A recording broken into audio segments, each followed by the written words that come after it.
thought she was just another black woman he could push around, until she walked into court and ended his career. It was late, just after 11 p.m. The road outside Birmingham, Alabama, was quiet. A few cars sliding past, headlights reflecting off the wet pavement. Streetlights flickered overhead, casting long shadows across the highway.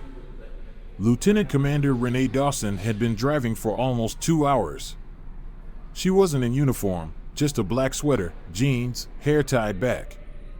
To anyone else, she looked like any other tired traveler heading home. Jazz played low from her speakers. She tapped the wheel in rhythm, eyes steady on the road. And then, flashing lights in the rearview mirror. Red. Blue. Getting closer. Fast. Her stomach tightened, not from fear, but from fatigue. She'd been through this before. She signaled, pulled over, parked. Both hands stayed on the wheel. Calm. Controlled. Military protocol. The white patrol car stopped behind her. The officer took his time stepping out. Big boots, slow walk, flashlight already in hand. He walked like he expected no questions. Only obedience. She watched him in the mirror. His badge caught the light, Briggs. License and registration. No hello. No reason. Just command. Renee handed over her documents slowly, deliberately.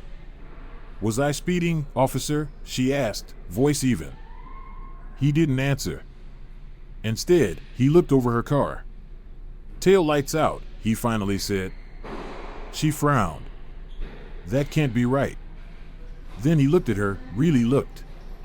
Are you arguing with me? The air shifted. That silent moment when power tries to crush dignity. She'd seen it in war zones. In training. She knew the drill. But she also knew her rights. I'm not arguing, she said calmly. I had them checked recently, but if there's a problem, I can fix it. Step out of the car. He cut her off. She paused. Glanced ahead. No traffic. No witnesses. Still, she reached for the door. May I ask why? Briggs tilted his head, smirked. Because I said so. She let that hang for a beat. Then stepped out. Cool night air hit her skin. She stood tall. Relaxed. But alert. Briggs eyed her like he was making a calculation. How far can I go? Turn around. Hands on the car. She hesitated. For what reason? Briggs stepped closer. The smirk was gone. You resisting? She didn't move. No. I'm asking a question. His face flickered. Annoyance. Amusement. Maybe both. Then his hand went to his radio. We got a non-compliant driver here. Then, louder. Turn around. Her pulse quickened, but her face stayed calm. Officer, she said, voice low but clear. I know what I'm allowed to do. And I know what you're not allowed to do. He didn't like that. His jaw clenched. You're under arrest, he barked, lunging for her wrist. But Renee stepped back.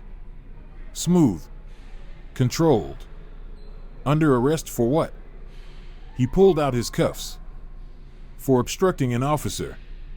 She exhaled through her nose. So that was the play. Her training took over. No panic. No fear. Just focus. She turned, hands flat on the roof of her car. The metal cold under her palms. Briggs yanked her arms back, too hard. Cuffed her too tight. Shoved her toward the patrol car. You don't know what you're doing, she said quietly. Briggs laughed. Oh, lady, I know exactly what I'm doing. But he didn't. Not even close. The hard plastic seat dug into her back. Wrists burning. The door slammed behind her. Briggs strutted back to his car, radio crackling with whatever story he thought he could sell. But Renee Dawson wasn't done. She was just getting started. She glanced at the partition between her and the front seat. Her own reflection stared back, steady, composed. But underneath that calm, something was boiling. She'd handled combat drills, high-risk missions, interrogations in foreign territory. But this was something else. This was a man with a badge, drunk on power, convinced that a uniform gave him the right to do anything. Minutes passed. Then 5. Then 10. She shifted slightly, testing the cuffs, too tight. Deliberately tight. He wanted her to feel it. The driver's side door creaked open. Briggs slid in, whistling like he'd just won a prize. Well, he muttered, buckling up. Let's take a little ride. She didn't respond.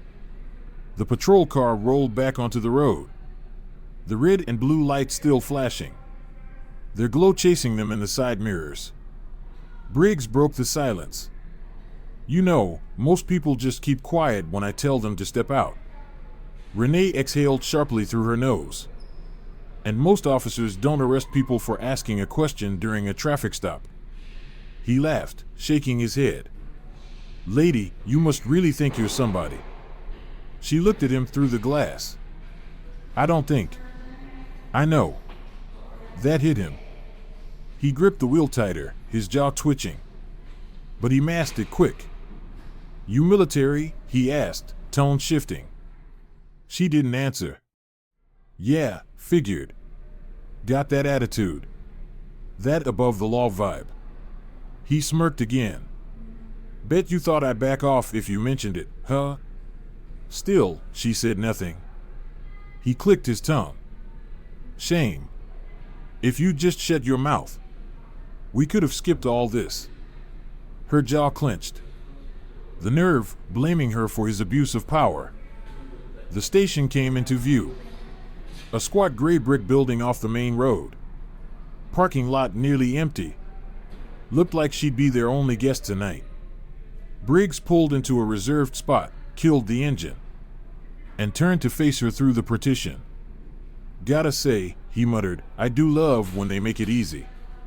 Before she could reply, he was out of the car. Door slamming behind him. Seconds later, her door opened. Let's go. Renee stepped out, her wrists burning under the cuffs. He hadn't loosened them, of course not. She kept her chin high as he led her inside. Past a bored desk sergeant, through the motions of processing. The holding area smelled like stale coffee and sweat. A metal bench hugged one wall, and a steel door led to the cells just beyond. Briggs removed the cuffs just long enough to process her. Fingerprints, mugshot, the whole impersonal routine. No one even looked at her. No questions. No concern. Just another number to file away. She'd seen this kind of apathy before. The kind that lets men like Briggs thrive. When it was over, he grabbed her wrist again, dragging her toward the cells. You think you're smart, huh? He muttered. She glanced sideways. I don't have to think. His grip tightened. That hit him right where it hurt. Enjoy your stay, he sneered, shoving her toward the cell.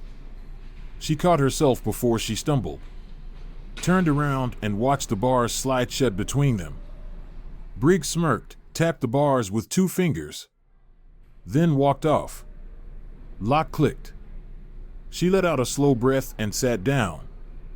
The metal bench was cold and uninviting, but it grounded her. Just one night. That's all she needed. Because Briggs had no idea who he just put behind bars. The cell was nothing. Flickering light, peeling paint. The faint smell of disinfectant and old sweat. She'd slept in worse places. Where danger wasn't imagined, it was immediate. But still, her anger simmered beneath the surface. From the front desk, she heard faint voices. The rustle of papers, the clink of a coffee cup. She controlled her breathing, steadied her mind. It was second nature, training long embedded in her bones. Then, footsteps. Heavy. Confident. Briggs. She didn't have to look to know.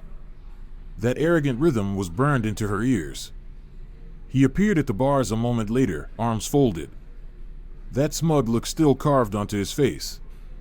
"Comfy?" he asked. She didn't answer. He leaned closer to the bars. "You know, if you just played along, you wouldn't be in here right now." She looked up, let a small smile form. "Calm. Dangerous.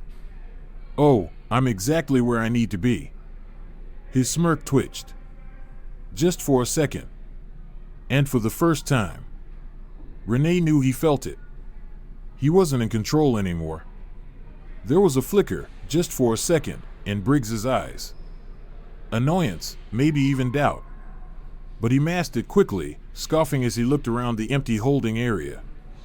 "No one's coming for you tonight, lady," he said with a shrug. "Guess that means you've got some time to think about that attitude." Renee didn't flinch. She didn't move. She just stared at him with calm, steady, unbothered. Briggs leaned in slightly, dropping his voice as if sharing a secret. "See, here's the thing," he said, voice low and oily. "People like you always think the rules don't apply. You walk around with that confidence, like it's a shield. Like that's all it takes to stay out of trouble." She let him talk. Let him ramble on, feeding his own ego. Because none of it mattered. He had no idea what was about to hit him.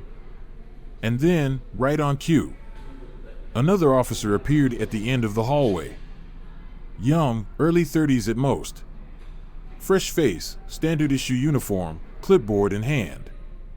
He stopped a few feet away, shifting awkwardly. Sergeant?" His voice was polite but uncertain. Just enough hesitation to catch Briggs's attention. "We got a call," the officer said, glancing at Renee. I think you need to see this." Briggs frowned, then shot Renee one last look before walking off, annoyed. She leaned back, eyes closed for a moment, listening. She couldn't make out the whole conversation, but she caught fragments. Something about a lawyer. A call from someone up the chain.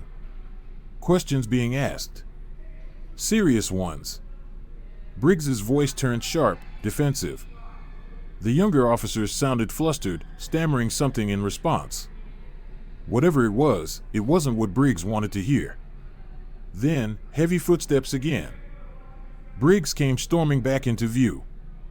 His face tight, jaw clenched, fists balled at his sides. Gone was the cocky smirk. He stopped in front of the cell, eyes burning. "What the hell did you do?" he demanded. Renee leaned forward slowly, resting her elbows on her knees. "I didn't do anything," she said smoothly. Then tilted her head, just slightly. "But people talk. And some of us have friends in very high places." She watched it hit him. That exact moment when it clicked. When he realized the power had shifted. He wasn't in charge anymore. Without another word, he turned and stormed down the hall, muttering under his breath. Renee let out a slow exhale. It wouldn't be long now. And when the truth came out, Briggs was going to regret every single choice that led him here. The next morning, morning light spilled through the courthouse windows, spreading long streaks across the polished tile floors. The air inside was crisp and still, the kind of cold that crept into your bones if you sat in it too long. Renee stood at the defense table. No handcuffs. No jumpsuit. No cell. Instead, she wore a tailored navy blue blazer, a simple white blouse, and the kind of quiet confidence you can't fake or fabricate. Her attorney, Carla Whitman, stood beside her, flipping through documents with sharp precision. No wasted movement. No small talk. Renee respected that. The room slowly filled, press, public, officials. And then the heavy courtroom doors swung open. Briggs entered, still walking like he owned the place. Shoulders squared, chin lifted. But there was a difference now.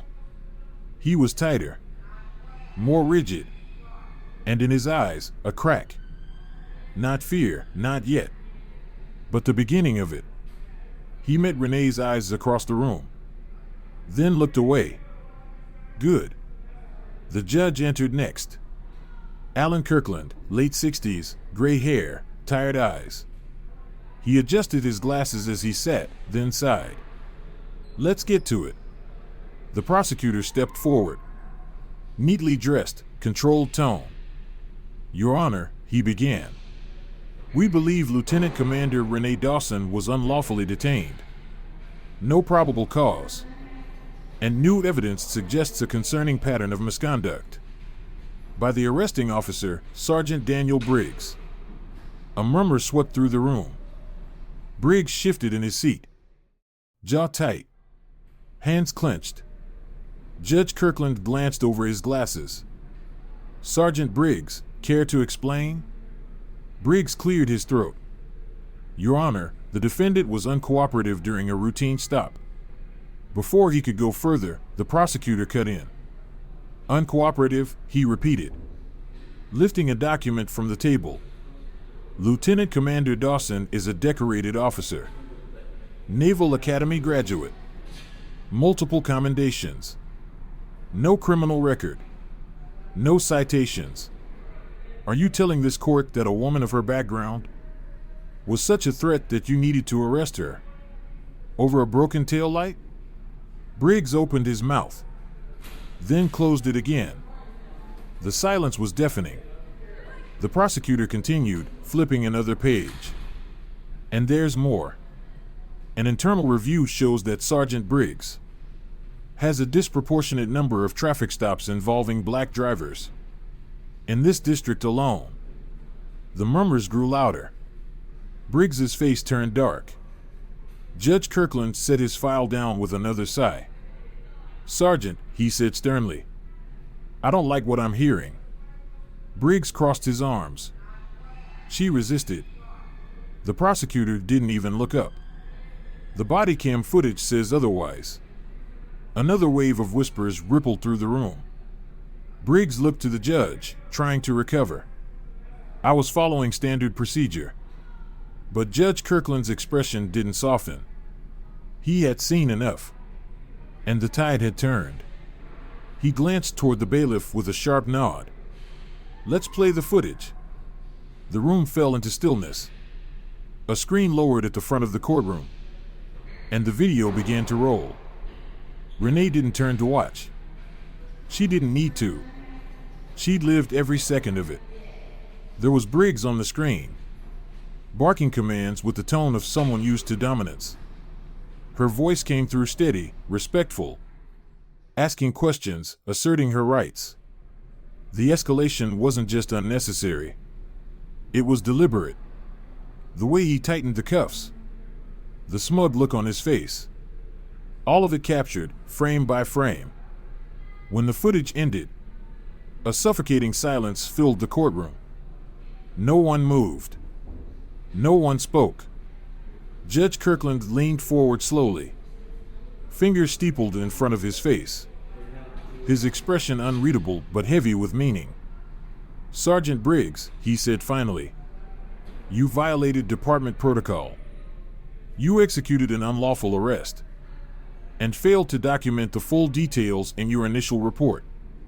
Briggs opened his mouth, but the judge wasn't finished. The charges against Lieutenant Commander Renee Dawson, he continued, are hereby dismissed. His gavel dropped with a decisive crack. And I am formally recommending that this department conduct a full internal investigation into Sergeant Briggs's conduct. The tension snapped like a cable under strain. Briggs looked like he'd just been hit. His face turned crimson. His fists clenched tight at his sides. And for the first time since that night, he had nothing to say. Renee simply exhaled, controlled, calm, grounded. She'd never had a single doubt. She collected her things in silence, her movements smooth and measured. Before she left, she looked at Briggs one final time. Their eyes locked. No words needed. Because this time, it wasn't her reputation on trial. It was his. Briggs stormed out of the courtroom, his footsteps loud against the polished floors. He could feel the stares. From fellow officers, from courtroom staff, from reporters who had arrived after word of the case spread. He wasn't used to this, being the one under scrutiny. He was used to being the authority in the room, the one who made people uncomfortable, not the one trying to hide it. And then came the moment that made it real. Sergeant Briggs. A sharp voice cut through the hallway noise. He turned. Chief Eldon Baker stood with arms crossed, expression unreadable. He was an institution, over 30 years on the force. His name carried weight. Briggs straightened instinctively. Sir. Baker studied him, cold and quiet, then gave a curt nod and gestured for him to follow. They stepped into a private office. And the second the door shut, the tone shifted. What the hell were you thinking? Baker snapped. Briggs exhaled hard. I was doing my job. Your job? Baker scoffed, tossing a thick file onto the desk. It landed with a heavy thud. That's not what it looks like from here. The body cam footage. Your arrest history. You didn't even know who you were detaining. Briggs's nostrils flared. What does that matter? Baker leaned in, voice cold and razor sharp. It matters everything. That woman was a high-ranking Navy officer, decorated and respected. And you treated her like a threat for questioning your authority. Briggs looked away, jaw tight. She was being disrespectful. She questioned you, Baker snapped, cutting him off. That's not a crime. Briggs shook his head, bitter. You don't get it, people like that. Baker's face hardened instantly. People like what, Sergeant? Silence. Briggs didn't answer. Didn't have to. Baker rubbed his forehead, exhausted. The district attorney is reviewing every single arrest you've made in the last 5 years. You've been flagged for racial profiling. And make no mistake, this department is not going down with you. Briggs felt his stomach twist. What does that mean? It means, Baker said, straightening, you are being placed on immediate suspension. Effective now. Internal Affairs is investigating. And if they find what I think they will. He paused, then shook his head. Your career is over. The words hit like a hammer. Briggs's face turned pale. This is bullsh. Don't finish that sentence, Baker warned, voice like ice. Pack your desk. And if I were you, I'd get a lawyer. Briggs stood frozen, fists clenched, his world collapsing around him.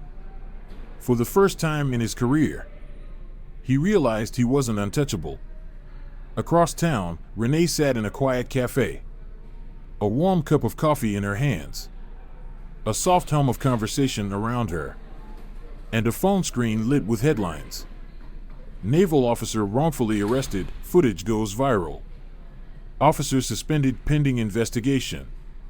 She scrolled slowly. No surprise.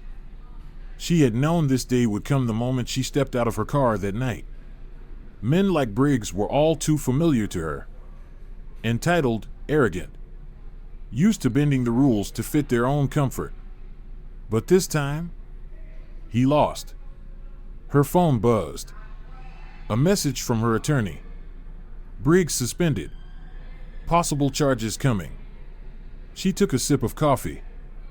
Good, she murmured. Outside, the city moved like it always did. People walking, buses rumbling, life continuing. The fight wasn't over. Not for her. Not for the others Briggs had likely wronged. But today was a win. The crisp afternoon air still carried the faint scent of rain as Renee stepped out of the cafe. The last 24 hours had been heavy, career-defining, even. But looking at her now, you wouldn't know it. She walked with quiet strength. Chin lifted. Steps steady. As if the storm behind her had only made her posture taller. Her phone buzzed again. She glanced down at the screen, this time, a number she recognized. She sighed, then answered. Lieutenant Commander, came the familiar voice. It was her captain. I assume you've seen the news? I have, she replied. A brief silence. And how are you feeling? Renee caught her reflection in a nearby storefront window. No cracks. No weight pulling at her shoulders. She looked like herself. I feel like I did exactly what I was supposed to do. The captain's voice softened. That's what I thought you'd say. Another pause. The Department of Defense is paying attention now. Don't be surprised if they reach out, ask you to speak publicly about the case. Renee exhaled through her nose. I'm not sure I'm interested in being a headline. You already are, the captain said simply. And whether you like it or not, what happened to you is part of something much bigger. She knew that. She had always known that Briggs wasn't just one bad officer. He was a symptom of a system. A system that quietly protected power. That gave men like him free rein, while silencing those they hurt. This wasn't just about her. It was about every person who had been pulled over, questioned, intimidated, or worse, and didn't have the rank, the resources, or the voice to fight back. Renee leaned against the streetlight, watching traffic drift by in the soft post-rain light. This isn't the first time something like this has happened, she said. And it won't be the last. No, the captain agreed. But it's the first time Briggs is being held accountable. And that's because you didn't back down. She closed her eyes for a moment, letting those words settle inside her. He was right. She hadn't backed down. Not when the lights flashed behind her. Not when Briggs tightened those cuffs. Not when the cell door slammed shut. She had stood her ground. Alone. And she'd won. The captain cleared his throat. One more thing. You might be getting a call from the mayor's office. Her eyebrows lifted. Oh? Seems they want to recognize you. For professionalism, for composure. For grace under pressure. She let out a short laugh. That's ironic. The captain chuckled. You going to accept it? Renee paused. Shrugged. I'll think about it. She ended the call and slid the phone back into her pocket. Across the street, a young mother walked hand in hand with her son. The boy laughed at something only kids find funny. Light, free, untouched by the weight of the world. Renee watched them for a moment. She hadn't just fought for herself. She had fought for him too. For every black boy and girl who deserved to grow up. In a world where badges weren't weapons. And traffic stops weren't turning points. She took a slow, steady breath. Then turned and walked forward. Each step firm, each step full of purpose. Because this fight was never just hers. It never had been. Power unchecked is power abused. And the only way to change the system is to hold it accountable. What happened to Renee happens every day. To people without her uniform. Without her title. Without a camera to prove the truth. That's why stories like this matter. That's why speaking up matters. If this story made you think, share it. If it made you angry, talk about it. And if it made you realize how much work is left to do, stay engaged. Because real change starts with real conversations. And it starts right now.